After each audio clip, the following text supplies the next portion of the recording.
Hello, train people. This is Don. I'm coming at you with a little bit of a product review slash update on kind of everything, including what's going on with these 9-volt rails in my layout that I've mentioned before, and some people have asked me about on why I'm buying up 9-volt if I'm an RC guy, etc., etc. Well, most of it is that I wanted to do a review of the Bevins Bricks single truck power pickups. Okay. These attach to a bogie or a car or whatever. They're stainless steel and they terminate into a power functions connector here. And the point of that is a couple fold. One, you can use it for lighting and that kind of thing in your train. If you're a 9-volt guy, this will add lighting easily to your train, kind of anywhere, or any carriages that you have, any cars that are just being pulled behind that you just want to have power. Boom, a pickup. He sells them in single and double. He recommends the double, and that is because with the singles, you might have some minor connectivity issues here and there, which isn't the end of the world, but is something to keep in mind, especially if it's the primary power for your train. Okay, makes sense. The doubles are a little bit more expensive, and they're not going to work perfectly for every train. So, for example, this cargo train, see, the doubles are kind of like together and they need to be spaced out, and they wouldn't really work in this application. I'd have to do 2 singles, and I'd have to redesign the rear part of this bogie, because if we flip this over, where the wires go in and out would block parts of this build, or I'd have to find a way to route the cable up through here. It just would not be ideal. So he kind of needs to come out or figure out something to do spaced out, or figure out a way to I don't know, sell something that's already spaced, or kind of like a single molded piece or whatever. I mean, I know he's one guy. He is very time limited, and it's kind of amazing what he's done with being a solo crew that he is. But these will pick up power off of these 9-volt rails.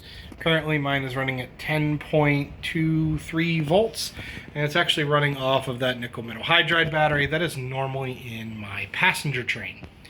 So basically, what this does is it means that pickup picks up the voltage off the rail, pumps it through this power functions connector here, and then I just have the normal train motor power plug that powers the infrared receiver that's normally plugged in here in this battery, on this red battery box that's also infamous / everyone exclaims that I have one. Yeah, by the way, these are not a big deal, the red battery box. You can pick up this red part of the battery box on Brickow for, I wouldn't call it cheap, but it's certainly not expensive. And so any current normal power functions battery boxes, you can convert to red easily. This is the only build where it really super makes sense in, but it does open up some opportunities / gives it a flavor of color if you're interested in that. But what this essentially does is it means that I should now be able to control this train. Yep.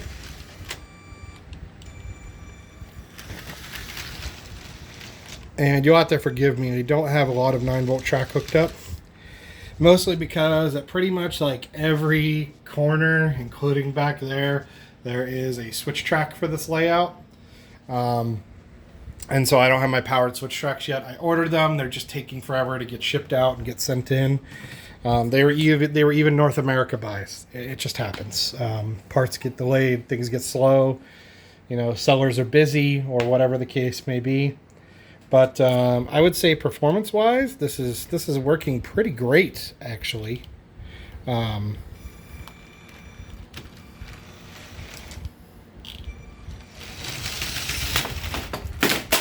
Okay, well, you saw that in real time, so that's exciting because I didn't get to stop it in time. But as you could see, plenty of power, I'll tell you that. The Bevins Bricks pickups work great, man. I have a mess, don't I? But the pickups work great. That's a sign, I guess. I'm going to shut off the rails for a second here. And we'll talk about everything else, and then I'll go cry myself to sleep and rebuild that. But those are working great. I recommend them so far. I'd recommend getting the double bogey if you have a use case for them.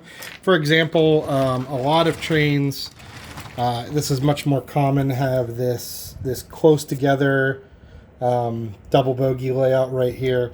This is really what it's intended for. This would be a perfect train for it, except I'm not going to convert mine because I only have one, or will only have one 9-volt loop. I already used the nickel metal hydride battery in this. I get great performance, it gets great weight, it has great traction, it pulls all day, it's just great. So I'm not going to convert it, but this would be one of the trains that you would do that on.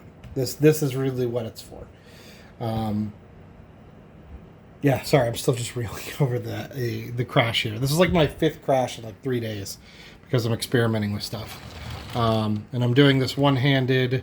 It's a whole thing, but yeah, so that works great. Now, as for my actual 9-volt layout, which I have to fix this. Look at this. I got my leads stuck in there. All right, that's gone now. It's not pulling up my track anymore. Oh my, shifted the entire thing. All right, anyway, as for my 9-volt layout, what it's going to be is this outer loop, which leads around. The switch track will be 9-volt, around, through. All of that will be 9-volt soon. That switch track will be 9-volt.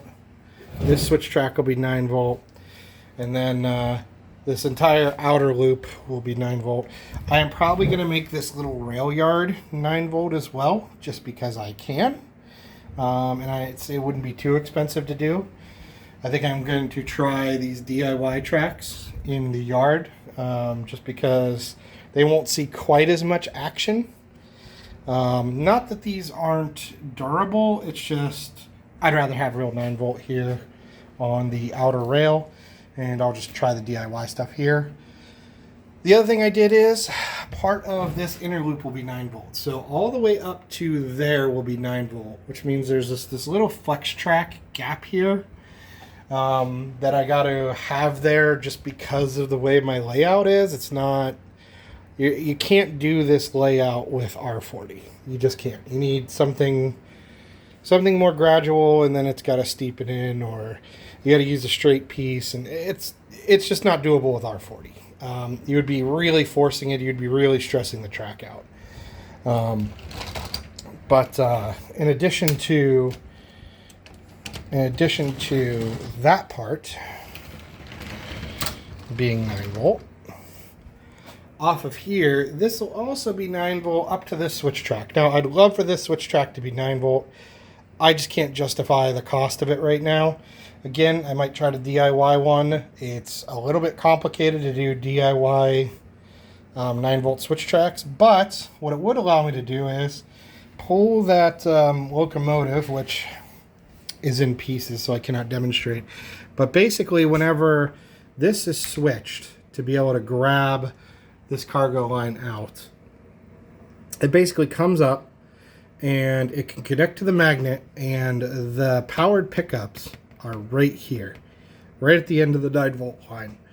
So that means that I can do switching in and out of here. I could park this stuff using 9-volt, which is great. That's a good compromise for me.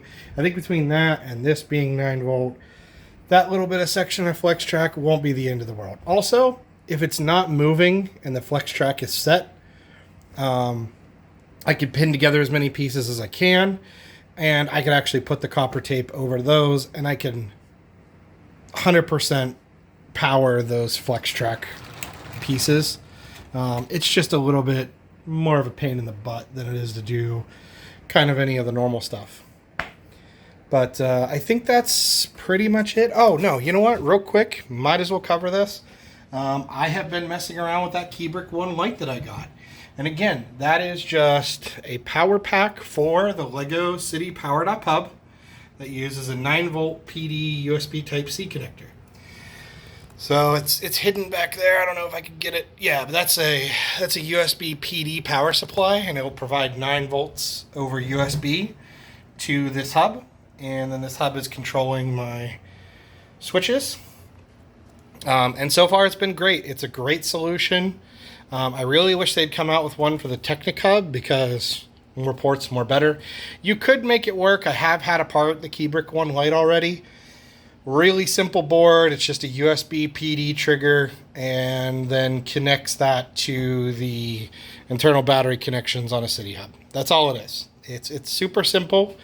It's honestly a little expensive for what it is. However, it is a very new product.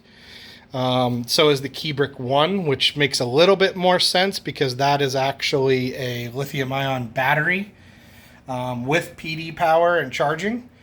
And I haven't seen anything that says you can't do this, but I think you can power it and still charge up the internal battery while doing so off of this, and that would be great. So I could adapt that to this Technic Hub and then run that, and that might be something I look into. I also have my own power solutions for Technic Hubs. I mean, it's really just 9-volt, guys. I mean, any hub battery box powered up, power functions, the 9-volt rails. If you can get 9.6 volts, you're going to get great performance. If you can get somewhere in that area. 10 is better, 11 is fine, 12 is a little hot, but most things can take that. Also, speaking of the Keybrick One Lite, while it does need a minimum of 9 volts, if you have a USB PD power supply that only does 12 or 20, it actually takes that too. It can do 20, it could do 12. It doesn't care as long as it's at least 9. If you plug in a 5-volt USB anything into this, that blue light will turn red and it will not power the hub. That is too low a voltage to run the actual hub at. Even if you could, you would get no performance out of your motors. So not something you want to be messing with. Other than that, I don't think there are any other major updates. I got some stuff coming in. As per usual, I'll be making little shorts out of those, quick little unboxings just to get the parts in. I'm going to continue to play and experiment around with this. So far, I'm pretty happy with my 9-volt track that I do have. Cannot wait for the rest of it to come in, because when the other pieces come in and the 3 switch tracks I've ordered come in, then I have one outer loop of 9-volt that I can play with. So if I pick up a 9-volt set, or if those, what's their name? FX Bricks? FX? Yeah. If they ever come out with their 9-volt bogey, I'll be able to run it here if I get a vintage one. There are some AliExpress 9-volt bogeys, but I don't know if they're compatible. I'll have to see. I know there is also that USB-C rechargeable bogey that just powers on and goes. That's part of like a trolley set, but you need to run bigger wheels, otherwise it bottoms out on switch tracks. That'd be something I'd be interested in getting my hands on at some point, because that could be really cool. Be able to just pop off a bogey, go charge it, pop it back on. Kind of a pain. This is definitely a better solution. Bevins Bricks is definitely on the right track. No pun intended. On the right track with that. So, I don't know.